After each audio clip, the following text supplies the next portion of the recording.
Hello tout le monde, je vous retrouve ce soir pour débriefer la quatrième étape du Dauphiné, le chrono de Saint-Péray, 17 km 400, un parcours pas très technique mais bien cabossé en son milieu. Dans l'ordre, les coureurs avaient 6 km de plat, 2 km d'ascension à 9% de moyenne, ascension très irrégulière cela dit en passant, puis une dizaine de kilomètres en faux plat descendant où les coureurs devaient emmener très gros pour conserver un maximum de vitesse. Côté prono, je voyais une explication très logique entre les trois cadres du peloton, Remco, Poga et Vingo. Et je pensais, très naïvement, je le reconnais maintenant, que le vainqueur s'en sortirait à la moyenne approximative de 48 km/h. Il y avait la bosse, il y avait du vent de face dans la première partie, les 6 premiers kilomètres plats. Ouais, mon favori Remco Evenepoel, il s'est imposé, c'est vrai, mais alors en revanche, la moyenne de ce chrono, c'est proprement colossal, 50 km/h, 112. C'est insane. C'est littéralement insane. Alors, on va débriefer les perfs du top 10 une par une, mais d'abord, je vous donne le classement d'étape en surface. Remco Evenepoel s'est imposé devant Jonas Vingegaard deuxième à 21 secondes. C'est Matteo Jorgensen et non pas Tadej Pogacar qui est troisième à 38 secondes. Pogacar rend près de 50 secondes à Remco.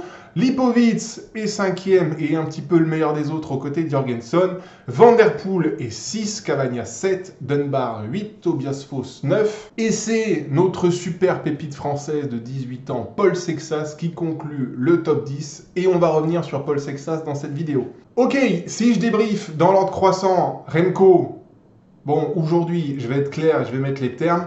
De mon point de vue, ce qu'il a fait aujourd'hui, c'est une de ses plus belles performances en carrière. Rien que cela. Ce qu'on a pu remarquer aussi à l'arrivée, lorsqu'il avait passé la ligne et qu'il était un petit peu dans le hot seat, il était en fait sur son home trainer, c'est que le bonhomme, et c'est quelque chose qui répond de ce qu'on avait déjà vu sur la première étape, c'est que le bonhomme, il est ultra affûté. Vous avez vu un petit peu à quel point les veines ressortent sur les bras de Remco. Au niveau du visage, il apparaît également très creux, très maigre. Ouais, c'est du Remco++. Je pense que depuis le début de sa carrière, je ne l'ai jamais vu, peut-être à part l'an dernier sur le Tour de France, aussi affûté, aussi aiguisé. C'est assez impressionnant. Et on peut se poser la question très légitime de se dire, est-ce que Remco, là, début juin, il n'est pas déjà trop près, trop tôt? Alors, la performance, elle est excellente. D'un autre côté, il faut aussi dire qu'en carrière, Remco nous a habitués à nous livrer ce genre de performance. Je pense que pour répondre à cette question, il va falloir attendre le week-end du Dauphiné, les étapes punchy et grimpeurs de vendredi, samedi et dimanche. Si Remco, par le plus grand des bonheurs, est à la lutte en haute montagne avec Jonas Vingegaard, eh bien, on pourra dire que oui, il aura élevé son niveau en haute montagne, mais par contre, on pourra également supputer qu'il est prêt trop tôt. Si je compare avec l'an dernier sur le Dauphiné, il avait vraiment été à la ramasse en haute montagne. Bon, écoutez, wait and see pour Remco pour voir ce que ça donne ce week-end, mais la performance qu'il a sortie aujourd'hui, c'est XXL. Enfin, je veux dire, il a quand même collé 20 secondes à Vingegaard. Je pensais voir Vingegaard autour de entre 5 à 10 secondes derrière Remco. Et surtout, il a collé 50 secondes à Pogacar. Pogacar, on va y revenir après, qui lui n'a pas été dans l'allure, mais c'est pas surprenant. Avant de parler de Pogacar, on va parler de la performance de Vingegaard, deuxième de ce chrono à 21 secondes du Belge. C'est un très bon chrono de Vingegaard, dans la norme de ce qu'on voit d'un Vingegaard lorsqu'il est bien en forme à l'approche du Tour de France. Je trouve qu'ici, il est très proche de son meilleur niveau sur le Dauphiné, mais pas encore au top. Écoutez, moi je trouve que Jonas a extrêmement bien préparé son Tour de France. Il est pour moi clairement dans les temps et à l'heure. Il est aussi, ce soir, on le verra au classement général, bien en place désormais pour venir s'imposer sur le Dauphiné. Maintenant, voilà, il faudra voir comment Remco répond en haute montagne ce week-end. Mais Vingegaard, ça marche fort, ça marche bien. Et je trouve qu'il y a encore un ou deux crans à aller chercher pour être au top de sa forme. Je pense que l'idéal pour Vingegaard, ce serait de se rapprocher de son niveau de Combloux. Bref, ça sent très bon pour Jonas, pour le Tour et déjà pour la victoire finale du Dauphiné dans quelques jours. Ok, le troisième de ce chrono, ce n'est pas Tadej Pogacar comme je l'avais imaginé, mais Matteo Jorgensen, troisième à 38 secondes. Putain, troisième à 38 secondes quand même. Le troisième de ce chrono sur 17 bornes, il a pris presque 40 secondes dans les dents. C'est assez colossal ce qu'a réalisé Evenepoel aujourd'hui. Jorgenson, bon bah écoutez, dans les courses par étapes d'une semaine, maintenant on sait, hein, le garçon répond toujours présent. C'est quand même le double vainqueur de Paris-Nice. L'an dernier sur le Dauphiné, il avait fait 2 derrière Roglic et vraiment pas très loin. Je crois que ça s'était joué à 2-3 secondes pour emporter le Dauphiné.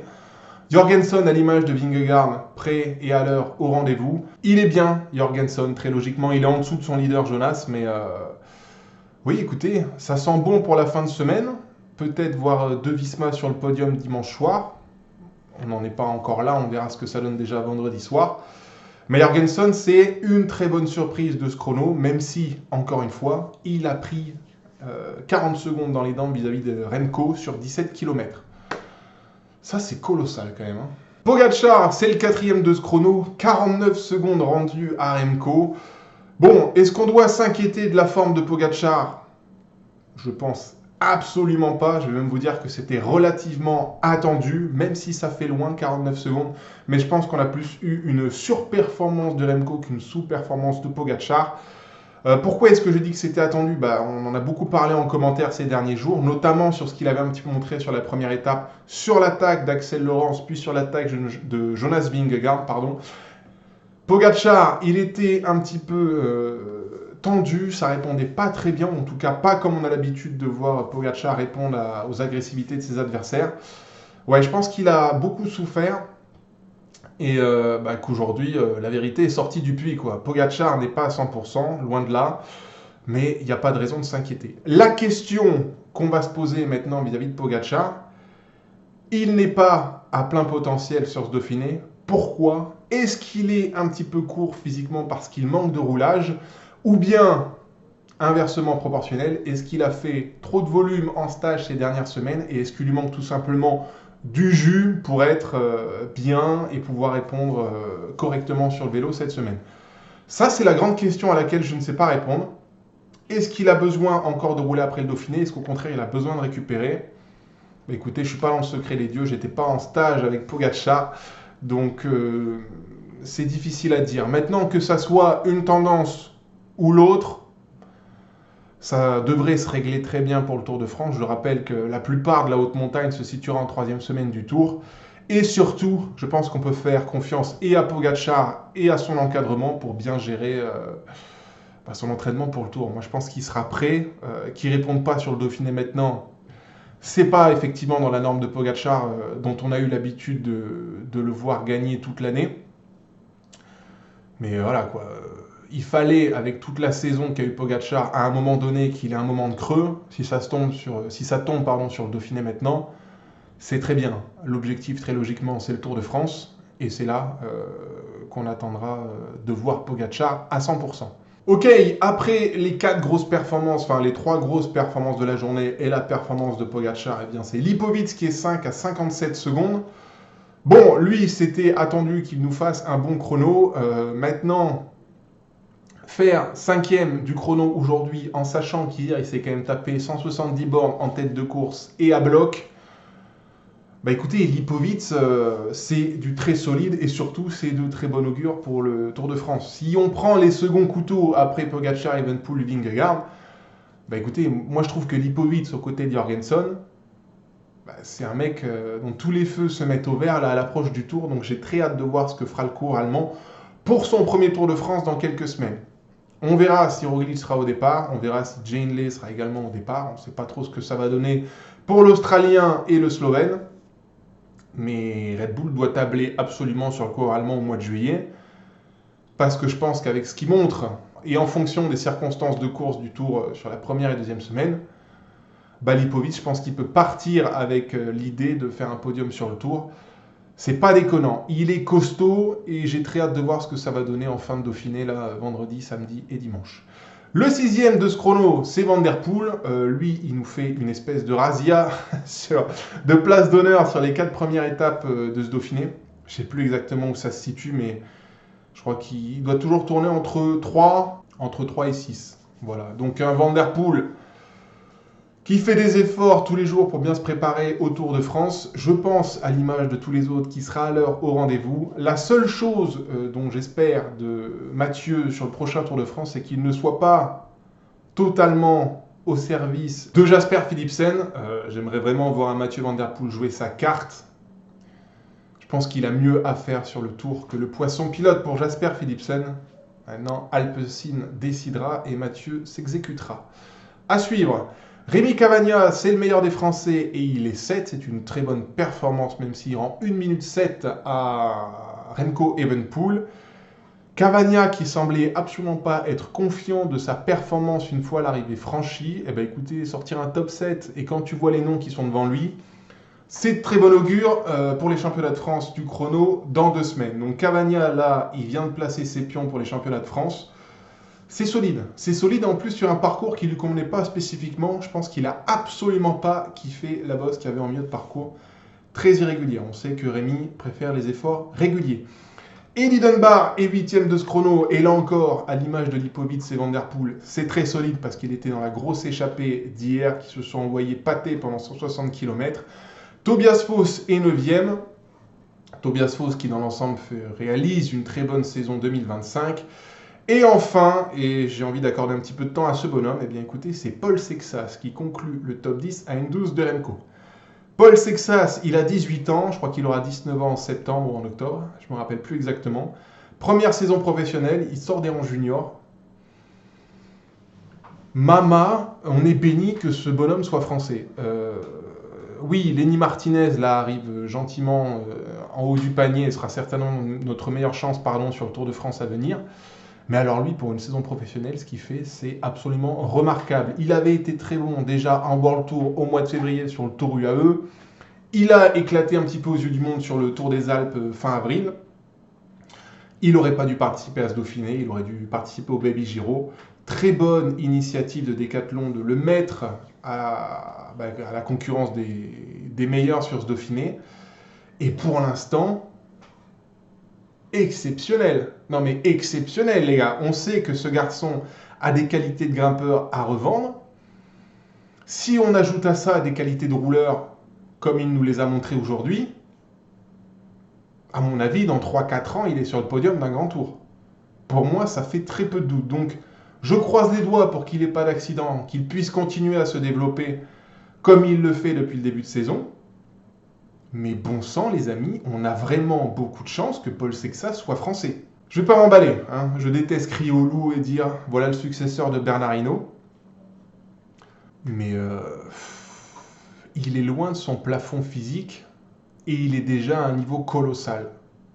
En haute montagne et en chrono apparemment, même si je reconnais que le chrono du jour lui convenait relativement bien. J'ai très hâte de voir la suite pour Paul Sexas.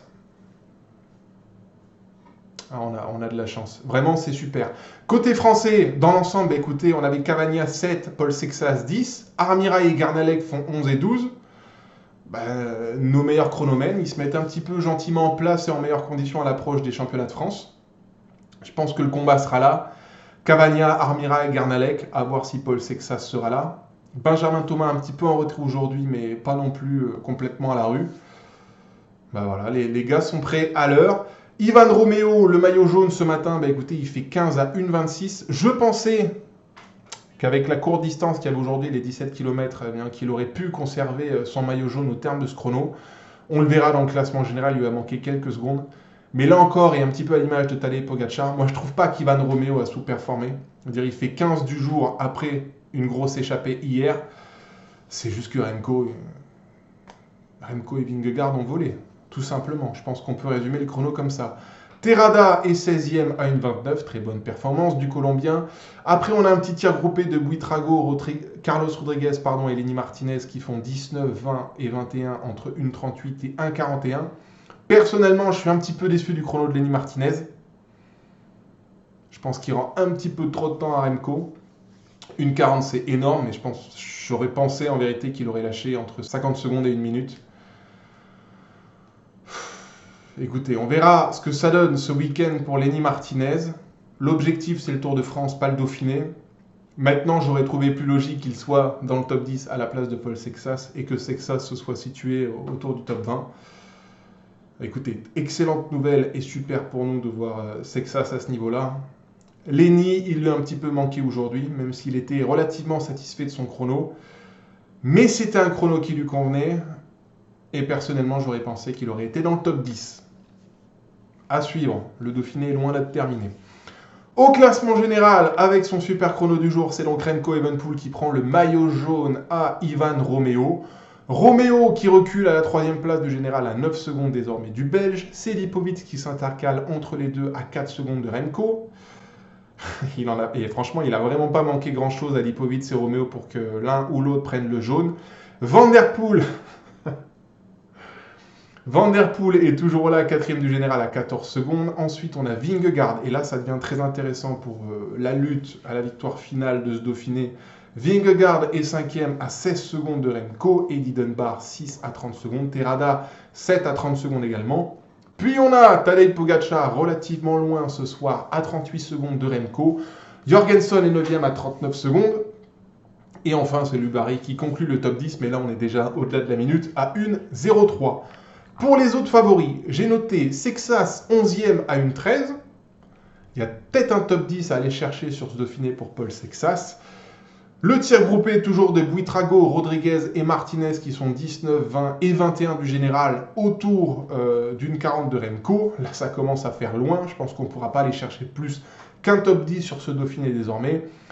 Enric Mas, bon, il est aux fraises. Il a fait 34 du chrono aujourd'hui à 2,03. Au général, il est donc à plus de 2 minutes. Bon, l'objectif pour Enric Mas se situe au mois de juillet et de fin août à début de septembre sur et le Tour de France et le Tour d'Espagne. Il a le temps de voir venir et de toute façon aujourd'hui, je pense qu'on était tous à peu près certains que l'Espagnol allait prendre une branlée. Voilà, pardon pour le mot, mais c'est bien de cela dont il s'agit parce qu'il a pris 2 minutes sur 17 km. Pour la victoire finale, désormais, on y vient à ce débat. Personnellement, je pense que maintenant, la bataille pour la victoire du Dauphiné va se résumer à 2 coureurs, Jonas Vingegaard et Remco Evenepoel. J'ai tendance à penser que Pogačar est trop court physiquement pour pouvoir s'imposer sur ce Dauphiné, même si c'est Tadej et qu'il ne faut pas l'enterrer. Van der Poel, qui est 4e du classement général, bon, il va dévisser dans les jours à venir sans surprise, mais l'intérêt est ailleurs pour le Néerlandais. Et pour la lutte au podium, écoutez, je vois bien Pogačar, Lipovic, Terrada et Jorgensen s'expliquer pour les places de 3 à 6. Quid de Ivan Romeo et Eddie Dunbar? Ma foi, ce sont de bons grimpeurs. Maintenant, est-ce qu'ils vont pouvoir élever leur niveau pour bien performer dans les derniers jours? On verra ce que ça donne. Pour les Martinez, Carlos Rodriguez, tout ça, Buitrago et Enric Mas, oui, désormais, c'est trop loin. Au mieux, ça pourra aller chercher un top 10. On verra ce que ça donne. Ok, bon, avant de voir qui a ses chances pour le podium de ce Dauphiné, il nous reste une dernière étape de transition. Demain, 188 km en direction de Mâcon. Je pense que ce devrait être la dernière chance pour les sprinters. Duel Jonathan Milan, Fred Wright, attendu de mon point de vue. D'ailleurs, la Bahreïn de Fred Wright serait bien inspirée de rouler très fort dans la côte des 4 vents, dernière bosse du parcours, à une trentaine de kilomètres de l'arrivée. On l'a vu ces derniers jours, Jonathan Milan, c'est pas encore la pleine carburation. Et l'Italien pourrait rendre pas mal de temps dans cette bosse et abandonner ses chances d'une nouvelle victoire d'étape. Ce serait alors, je pense, du pain béni pour Fred Wright. Bien sûr, tout ça, c'est sur le papier. Entre la théorie et la pratique, il y a souvent un monde. Maintenant, attention. Au-delà d'un sprint attendu à Mâcon, eh bien, l'échappée aura ses chances. Et il faudra déjà la garder de près dans les 2 premiers tiers du parcours demain après-midi. On s'en reparle demain soir. D'ici là, prenez soin de vous. Et à plus. Bye bye!